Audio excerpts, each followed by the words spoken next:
Okay guys, happy Father's Day. And I know I've said this before, that why come up here on a gravel bike, it's so much funner on my hardtail. But I wanted to show you guys something and then talk a little bit more about these wheels, and then talk a little bit more about pushing yourself out of your comfort zone. So these wheels are the Zipp XPLR rims that I had custom built by Benny over at Wheel Builder. And what's interesting about these rims, these Zipp XPLR 101, they're meant to be Explorer rims. They're wide, they're 28mm internal width. They're pretty low profile, but if you look at, they're not only asymmetrical, but then the spoke holes are offset too. And then that's supposed to give a little bit more compliance and make them feel a little more, you know, aggressive, I guess, or compliant, I guess, again, using that word again, sorry to be repetitive, to the undulations of riding a rigid, or even if you have a front fork, but riding a pretty stiff gravel bike on rough terrain while you're exploring. So I had these custom built up with DT Swiss Super Comp spokes, but I used the brass nipples. Benny and I talked about it. He felt that was a better build, and they feel great. These Schwalbe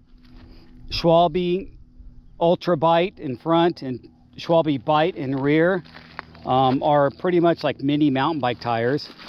700 by 45, which is what's like that, a 29 by 1.7 or something like that.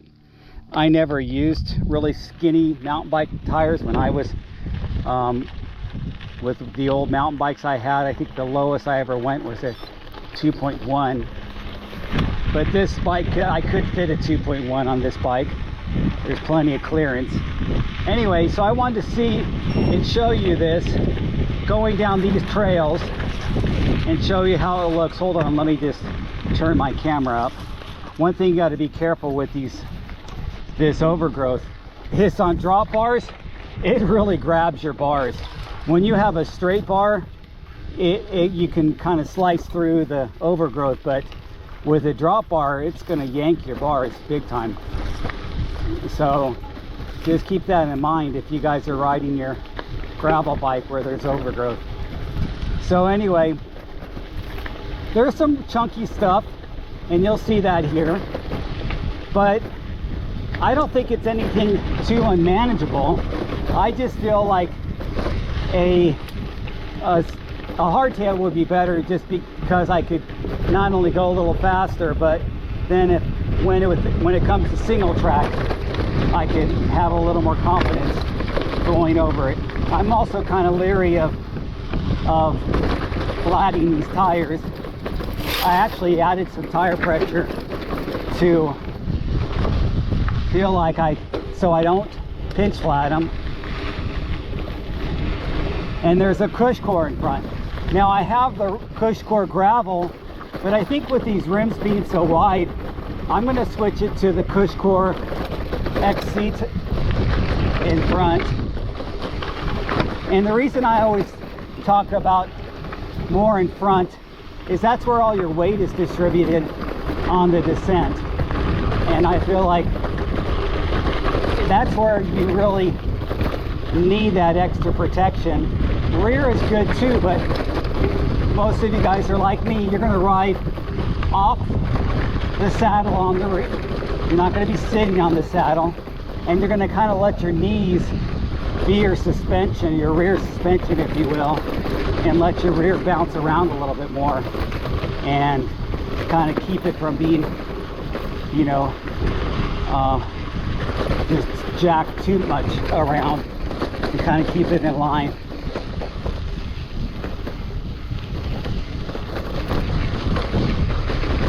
So yeah, I go faster on my hardtail, but it's doable. It's doable on this.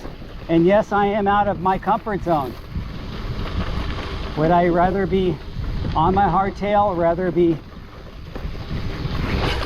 on a bike that I feel that can manage this better? Sure. but it's not the end of the world, and I will get down this trail and enjoy using this gravel bike and kind of testing its limits as far as when I do longer backcountry rides. Now this is my local ride. I know these trails really well, but let's say I'm back exploring and I come to a chunky descent. It's nice to know that these tires and these wheels can take it. So I like to test my equipment, and that's purely what I do sometimes. I have been using Strava, and I do have the power meter pedals on for this ride. I don't have power meter pedals, or don't use my power meter pedals on my mountain bikes. I haven't done that yet, but I guess I could. I just haven't bothered switching them. So anyway, you guys tell me if you think riding a gravel bike on Brown Mountain is doable. And I bet a lot of you guys are. A lot of you guys that watch my channel know me, know I'm a local rider, and you guys ride these trails all the time. And you guys have been riding these, some of you guys have been riding these on our old 26-inch wheel hardtails with V-brakes. Yes, I'm dating myself, but look at this, how smooth this is. This is fine. This feels great. Let's see if I could do this jump at the end of this section. You guys probably know it well.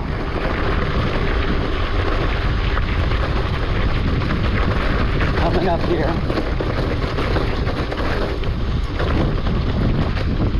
Man, I hope I don't pinch. I feel like it is hitting some rim for some of that. Here we go. Let's see how this goes. Ew. No, not that much air. When you jump with a drop bar bike, you pretty much commit without any holding any brakes. Of course, you shouldn't be ever touching your brakes in a jump anyway. Unless you're a pro and you use it to adjust your land. I'm not at that level. Anyway, so I just wanted to show that to you guys and prove that a gravel bike is doable here. And it's fun. This is fun. And isn't that what it's all about? Having fun? I'll leave it at that. Get out, ride your bike, guys. Have fun. Happy Father's Day. And I'll talk to you guys later. I'm going to slow down so I can turn off my camera. Thanks for